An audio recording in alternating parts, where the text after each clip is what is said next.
Señor le bendiga, mis amados hermanos. Vamos a orar a nuestro Dios y traeremos una porción de la santa y bendita palabra de nuestro Dios.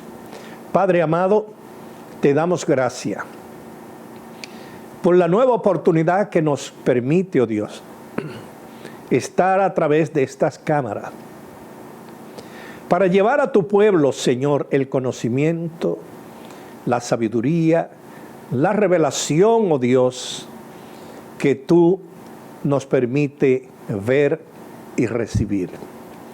Pido tu gracia, pido tu bendición, pido tu presencia, para que esta enseñanza llegue a todas aquellas vidas que están preguntando cómo orar, que quieren saber cómo acercarse a ti, que quieren entender, oh Dios, cómo entrar en las profundidades. Te pido, Dios, que ponga cada palabra en mis labios para la edificación de todos ellos. En el nombre de Jesucristo. Amén, amén y amén. Muy bien.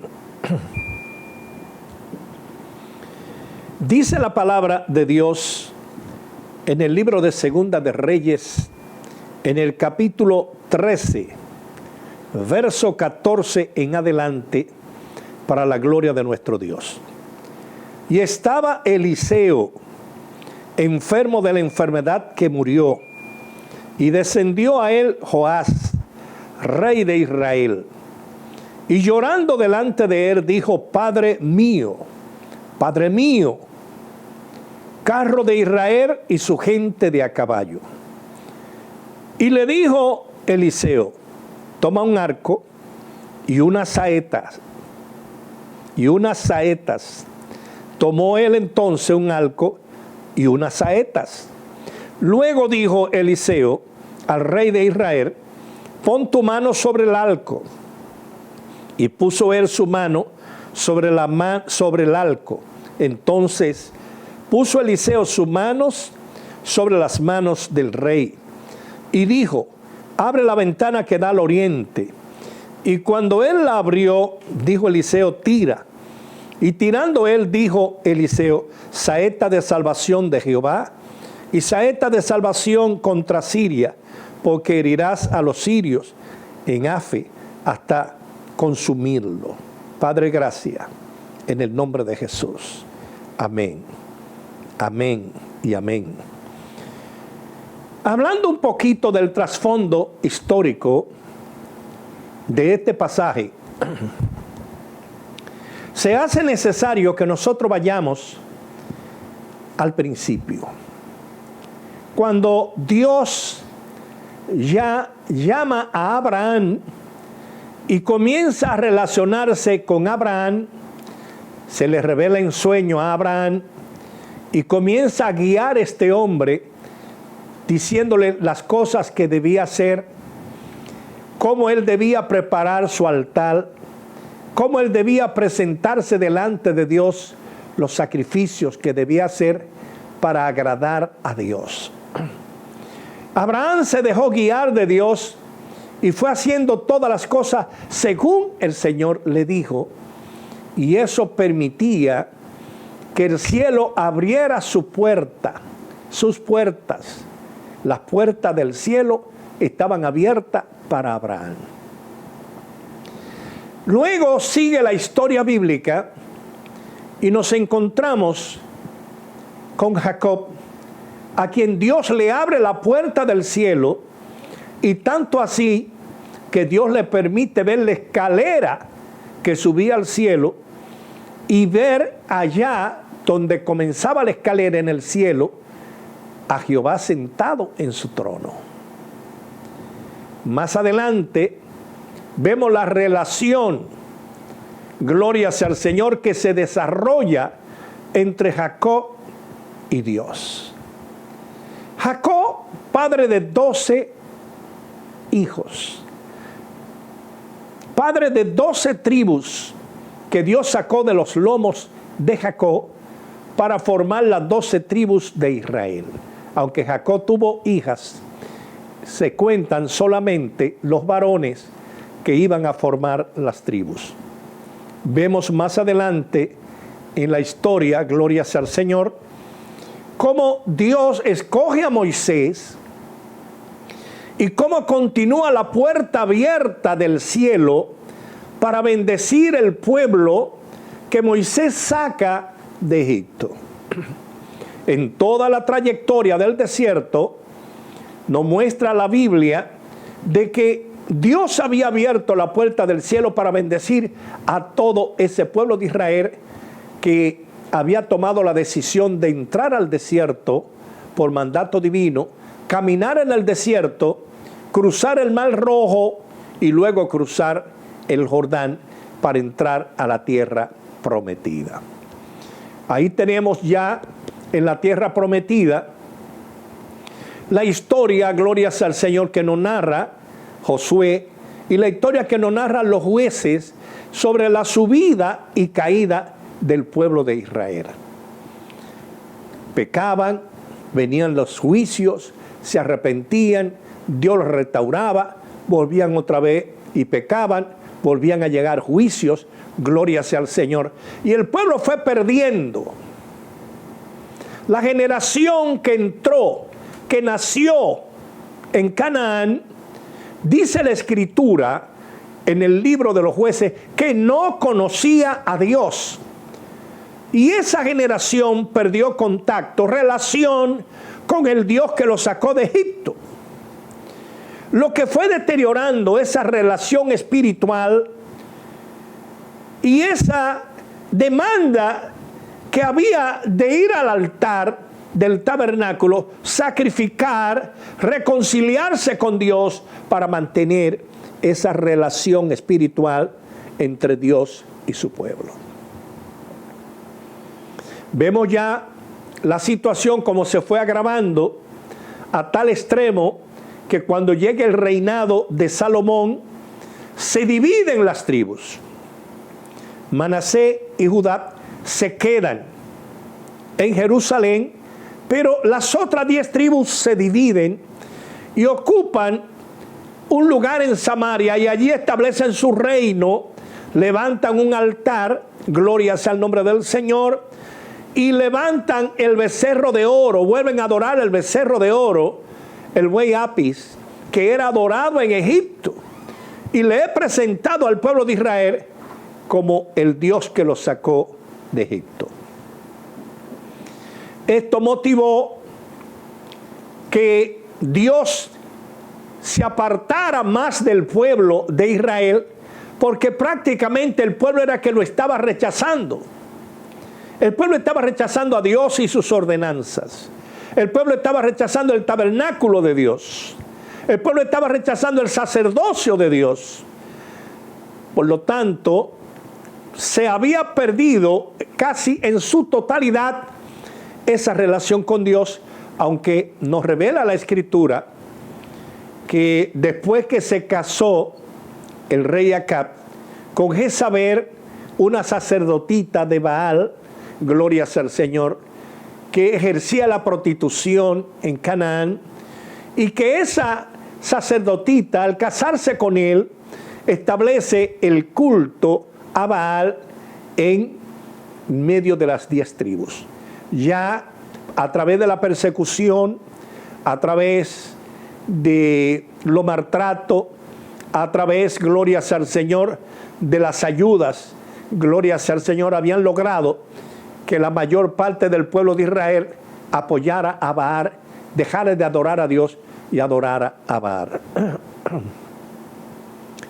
La situación se había complicado hasta el extremo. Aunque Dios en esta historia le revela a Elías, al profeta Elías, que él había reservado 7,000 rodillas para él, que no se habían doblegado delante de Baal, que esas rodillas seguían clamando a Dios. Pero a pesar de que Dios tenía esas 7,000 rodillas que clamaban, la mayoría del pueblo, casi la totalidad del pueblo, había abandonado a Dios. El profeta Elías surge en medio de una crisis espiritual.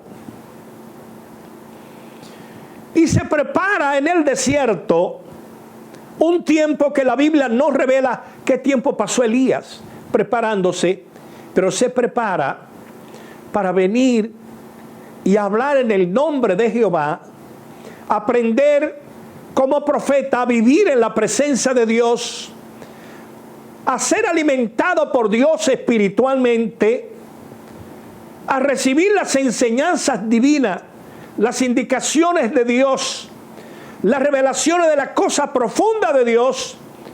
Y Dios prepara a este hombre, lo llena de su poder, lo llena de palabra de poder. Óigame bien, palabra de poder, para que él fuera cuidadoso en lo que fuera a hablar, porque las palabras que salían de la boca de este hombre generaban juicio.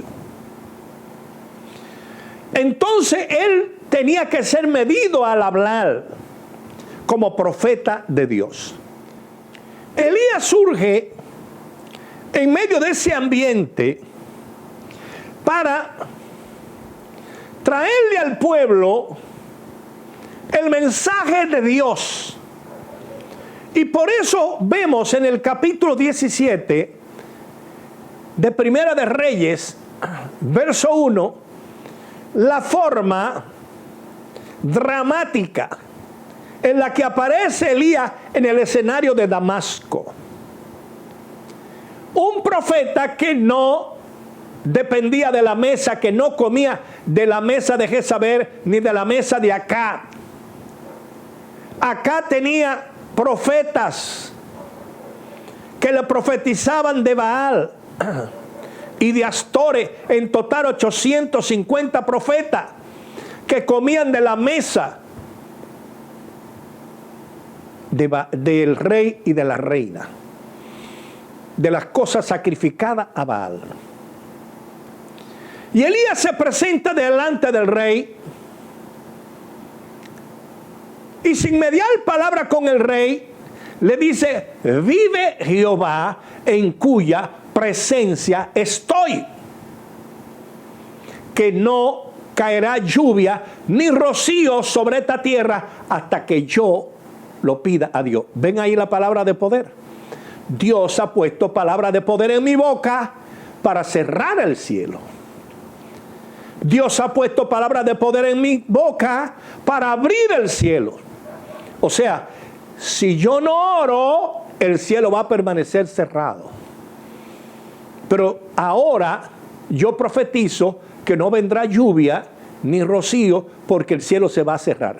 ¿Sabe lo que pasó, hermanos? Se cerró la puerta del cielo de Dios para las 10 tribus de Israel. Al cerrar Dios las puertas del cielo, para que ese pueblo siguiera recibiendo el favor de Dios, y lo dejó, lo abandonó para que ellos vieran que Baal no podía abrir puerta en el cielo, porque ese es un don o un poder que solamente lo tiene Dios y quien Él se lo da. Gloria sea al Señor. Los profetas de Baal, cuando vieron que dejó de llover y comenzaron a llegar las sequías y la crisis, y que no había lluvia, ni había rocío, comenzaron a clamar a su Dios Abraham y a hacer sacrificios humanos.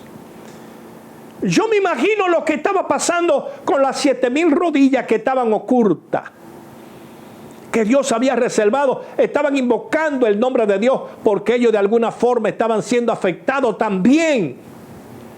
Pero Dios había cerrado la puerta del cielo, y cuando Dios cierra la puerta del cielo, todos los que estamos en la tierra somos afectados de una forma u otra.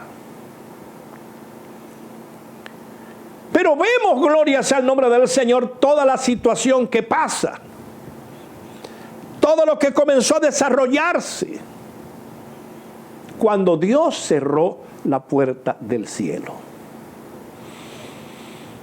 Vemos el ministerio de Elías, vemos todo lo que pasó, vemos que Dios se compadeció por el el lamento, el lloro de aquellas 7,000 rodillas, el gemir de aquellas 7,000 rodillas que estaban gimiendo delante de él, y le dijo al hombre que él le había dado poder para cerrar el cielo y para abrir el cielo, que fuera y se presentara delante del rey y abriera el cielo nuevamente para que el cielo trajera su lluvia. Según lo que yo he estudiado por la misericordia de Dios, Elías oró por la lluvia. Y vemos el relato, glorias al Señor, del aguacero fuerte que cayó cuando él le dijo al rey que se diera prisa y corriera a su palacio a Damasco porque venía una fuerte lluvia. Ahora, el cielo se quedó cerrado para esa tribu, o la puerta del cielo se quedó cerrada para esa tribu. Dios le permitió que del cielo cayera lluvia y rocío, pero en cuanto a la relación con Dios, a la relación directa con Dios, se había perdido, porque se había perdido relación en el tabernáculo, no había presencia en el tabernáculo, gloria a Dios, y menos en estas 10 tribus que tenían como Dios a un becerro. Nos encontramos ahora yendo al pasaje de la Biblia que acabamos de leer para comenzar nuestra reflexión sobre la oración, con la historia de Joás, el rey Joás. El rey Joás, rey de las 10 tribus de Israel, no rey en Jerusalén, rey de Israel de las 10 tribus, había dejado el becerro de oro, había dejado que el pueblo siguiera adorando el becerro de oro que Jeroboam había levantado en Damasco. Seguían haciendo sacrificios, pero ahora se le presentó una situación crítica al rey, que él entendía que no podía pelear con el ejército que tenía en contra de los enemigos de Israel. Por lo que Joás decide visitar al profeta, porque era conocido que el profeta tenía comunicación con Dios directa. Y quiero explicarle que cuando Dios cierra la puerta del cielo, abre ventanas más pequeñas que la puerta, pero abre ventanas para oír el clamor de las rodillas que se doblan delante de él. Ustedes se pueden imaginar la gran cantidad de personas que habían en Damasco de las tribus de Israel, y que solo hubiera una ventana hacia Dios, y esa ventana hacia Dios la tenía el profeta Eliseo a través de su intercesión, a través de su oración. Cuando Joás llega, el rey, a la casa de Eliseo, lo que hace es que irrumpe en llanto, comienza a llorar delante del profeta. Y queriendo usar unas palabras que le dijera Eliseo a Elías en el momento en que venía el carro de fuego y lo separaba, le dice: Padre mío, carro de Israel y su gente de a caballo. Ya Dios le había hablado a Eliseo. Dios le había hablado por esa ventana que estaba abierta, porque Eliseo era un hombre de oración. Eliseo vivía en contacto con Dios. Eliseo no vivía caminando ni dando vueltas, sino atendiendo su ventana. Eliseo abrió una ventana a través de su oración para comunicarse con Dios. Cuando usted lee tranquilamente esta historia, se va a dar cuenta de que el rey, a pesar de que tenía vestiduras, a pesar de que tenía escorta, no tenía un arco, ni tampoco tenía saetas o flechas. No lo tenía. Entonces, el rey le pide que tome un arco y tome saeta, tome flecha. Me imagino que él saldría de la presencia de Eliseo cuando le pidió que buscara eso, y fue donde estaban sus soldados a buscar un arco y varias saetas, y viene. Eliseo le dice que tome el arco y una saeta, y cuando él tome el arco y una saeta en las manos, el profeta pone sus manos sobre las manos de él, una mano sobre la mano que tenía la saeta y otra mano sobre la mano que tenía el arco. Como quien dice, tú estás desesperado, tú estás angustiado, pero en esta casa yo tengo una ventana abierta que tiene contacto con el cielo a través del clamor, a través de la oración. Y entonces Eliseo le dijo en el verso 17, abre la ventana que da al oriente. Parece que en la casa de Eliseo habían varias ventanas, pero había una específica que daba al oriente. ¿Por qué la ventana que daba al oriente? Retrospectivamente, volviendo atrás, nos daremos cuenta que el Edén estaba al oriente. El huerto del Edén estaba al oriente del Edén. Y cuando Dios saca al hombre, lo saca al oriente, por donde sale el sol. El sol sale por el oriente, por el este, y se acuesta por el occidente, por el oeste. La puerta del tabernáculo, cada vez que se instalaba el tabernáculo, había que ponerlo al oriente, al este, por donde sale el sol. Y la parte atrás del tabernáculo, por el occidente, por el oeste. Entonces, esa relación de esa ventana con el este era porque por ahí se encaminaba la luz de Dios. Tú vas a recibir revelación, tú vas a recibir conocimiento, tú vas a recibir respuesta cuando tú buscas la ventana o tú abres la ventana que da al este, que muchas personas la tienen cerrada.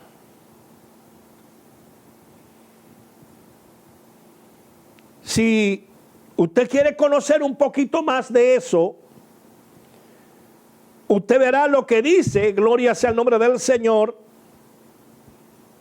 el libro de Malaquías, en el capítulo 10, capítulo 3, verso 10, cuando pide que lleven los diezmos, traer los diezmos al alfolí y haya alimento en mi casa y probarme ahora en esto, dice Jehová de los ejércitos, si no abriré la ventana de los cielos. Aquí vuelve a hablar de la ventana de Dios, la ventana de los cielos, y pone una condición para abrirla.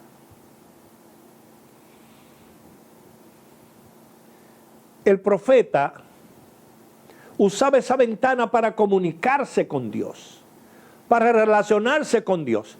Pero el rey, el rey Joás, que no se había relacionado con Dios, le pide el profeta, llegó la hora, llegó el momento de que tú abras la ventana que por años tú has mantenido cerrada, creyendo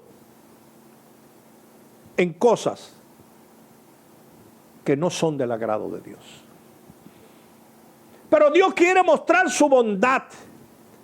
Dios quiere mostrar su amor. Dios recibe tu lágrima. Dios oye tu gemido. Dios oye tu clamor. Lo único que tienes que hacer es abrir la ventana que das al oeste. Al este, por donde sale el sol, para que tenga una respuesta. Pero necesita una saeta que se cuelgue en la presencia. Vuelvo a repetir, la saeta es la flecha. Tú necesitas una flecha de clamor, una flecha de humillación, una flecha de invocación, una flecha que vaya dirigida por la ventana de Dios a colgarse en su presencia, indicando gloria sea al Señor, que tú te arrepientes, que tú necesitas un nuevo comienzo. Yo no sé si tú andas con la saeta espiritual, no sé si tienes tu arco espiritual, pero has llegado a la casa del profeta. Y si estás en la casa del profeta, debes buscar tu arco espiritual y tu saeta espiritual para lanzar tu saeta, tu flecha, por la ventana que da a Dios. Esa flecha le va a indicar a Dios tu necesidad. Esa oración le va a indicar a Dios tu situación. Esa saeta o flecha va a llegar hasta Dios para recordarle que tú revuelves a Dios, que tú retornas a Dios, que tú te arrepientes, que tú estás dispuesto a cambiar o dispuesta a cambiar para ser bendecido. Levanta tu saeta, lánzala ahora, abre la ventana y lanza tu saeta, que Dios está esperando tu saeta para colgarla y bendecirte, aún en los tiempos difíciles, en los tiempos de crisis. Tú necesitas abrir la ventana que da al este. Tú necesitas invocar el nombre de Dios. Necesitas humillarte en tu presencia y venir con tu arco y tu flecha y decirle a Jehová: no contiendo más, me arrepiento y cuelgo mi saeta en tu presencia. Que Dios te bendiga y hasta el próximo Queremos comentario. agradecer haber sintonizado este programa para escuchar la palabra de Dios.